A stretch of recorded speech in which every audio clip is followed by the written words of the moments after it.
Egypt has taken a huge step forward with its ambitious project to build a new administrative capital. This advantageous capital, located 20 miles east of Cairo, offers efficiency and growth. By adding greenery to the cityscape, the planned Central Park promotes harmony between nature and development. In the business center, a tower constructed by China represents worldwide cooperation and suggests the expansion of global relations and the economy. Furthermore, the Ministry of Defense's intended headquarters highlight how important governance and safety are to the project. This project not only changes Egypt's skyline, but also represents a daring move toward a more advanced and effective administrative center. Egypt's new capital project, expected to cost roughly $58 billion, confronts significant financial challenges. The government, grappling with an economic crisis, mainly relies on borrowing to fund expansion. However, doubts remain about the populace's ability to pay for this massive project. Concerns are raised about the potential burden on the economy and whether the benefits will reach the average person. As borrowing grows, the sustainability of financing such big projects comes into question. Balancing progress expectations with financial discipline becomes critical, emphasizing Egypt's delicate balance of ambition and budgetary control. The government aims to ease pressure on Cairo by building a new capital city. President Abdel Fattah el-Sisi initiated his plan in 2015 to reduce crowding in Cairo and create more jobs. By relocating some government operations to the new city, they hope to spread power and resources more evenly across the country. This move isn't just about buildings, it's about improving life for people by addressing traffic and protests, while also providing more opportunities for work and development outside of Cairo. Egypt's military plays a significant role in the new capital project, owning 51% of the company managing it, giving them a major say in operations and potential profits. This involvement has sparked controversy because of the military's influence. There have been alterations in the city's design, raising concerns, especially about pedestrian accessibility. Critics worry that military interests might overshadow the need of regular citizens. While military involvement can bring stability and resources, it also raises questions about transparency and public accessibility.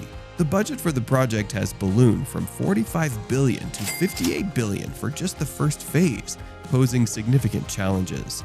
Egypt's economy has suffered due to the conflict in Ukraine, leading to increased construction costs. With rising costs, there are concerns about how Egypt will manage its finances and whether the project will stay within budget. This situation highlights the vulnerability of large-scale projects to external economic factors beyond Egypt's control.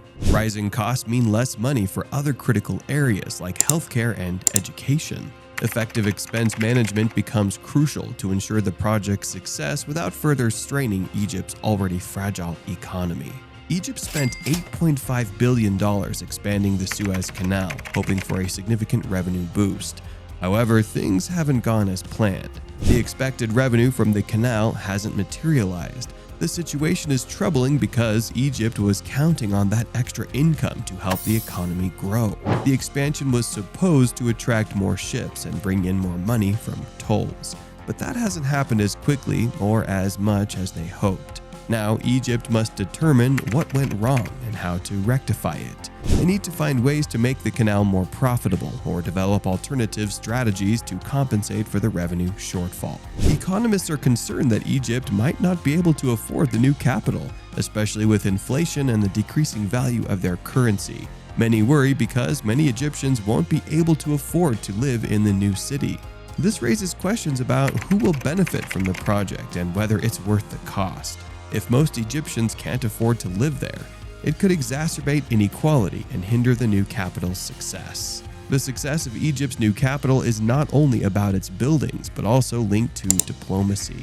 If foreign embassies decide to relocate there, it could enhance the city's status and bring economic benefits. However, Egypt's involvement in resolving conflicts and hosting refugees adds another layer of complexity. The country's reputation as a peacemaker and its ability to manage international pressures could affect the capital's attractiveness to foreign nations.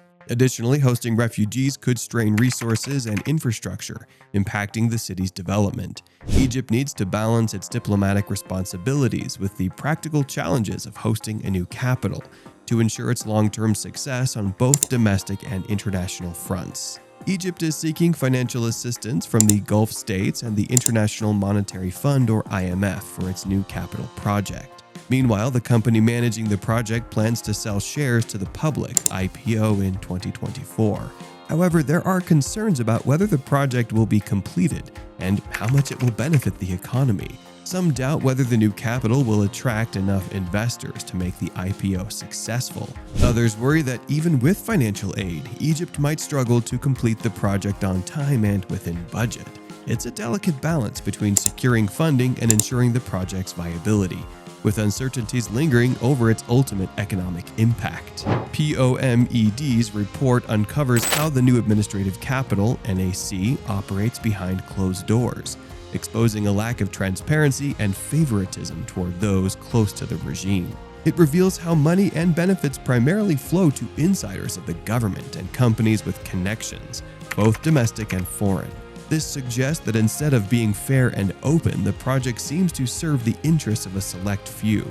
The report highlights a concerning pattern of wealth redistribution, where those in power and well-connected businesses reap the rewards, while ordinary citizens may not see the promised benefits. It raises important questions about accountability and fairness in the management of such large-scale projects. The investigation reveals that the new administrative capital, NAC, mainly relies on government funds, which ultimately come from taxpayers. This funding doesn't seem to benefit everyone equally. Instead, it favors people close to the regime and businesses with government connections. Additionally, foreign companies such as Honeywell are profiting from their involvement in the project. While they gain financially, their participation also adds to Egypt's growing debt problem. This means that while some insiders and foreign firms benefit, ordinary citizens are left carrying the burden of debt without necessarily reaping the promised rewards of the project. It also raises concerns about fairness and accountability and how public money is being used for such projects. The new administrative capital, NAC, is in a precarious position with looming risks. There's a danger of investing too much money into the project, which could strain finances. Additionally, there's a possibility that the project might need to be scaled back, meaning some planned aspects might not come to fruition. In the worst-case scenario, the entire project could collapse, leading to wasted resources, increased debt, and disappointment for those who hoped the NAC would bring positive change. These risks underscore the importance of careful planning and management to ensure the project's success without jeopardizing Egypt's overall well-being. POMED offers suggestions to tackle corruption, improve transparency, and reconsider U.S. backing for Egypt's mega-projects. Firstly, they propose implementing measures to combat corrupt practices, ensuring that public funds are used efficiently and ethically. Secondly, they advocate for enhancing transparency in project management, allowing citizens to better understand how their money is being spent. Lastly, they recommend reevaluating U.S. support for Egypt's large-scale projects, taking into account concerns over governance and economic stability. By adopting these recommendations, both Egypt and its international partners can work towards fostering a more accountable and effective approach to development, ultimately benefiting the country's citizens and broader economic stability. Thank you for exploring Egypt's ambitious new capital project with us. If you found this information insightful, don't forget to like this video and subscribe to our channel for more updates on global developments and economic insights. Your support helps us continue delivering valuable content. Stay tuned for more fascinating discussions on the world's most pressing issues.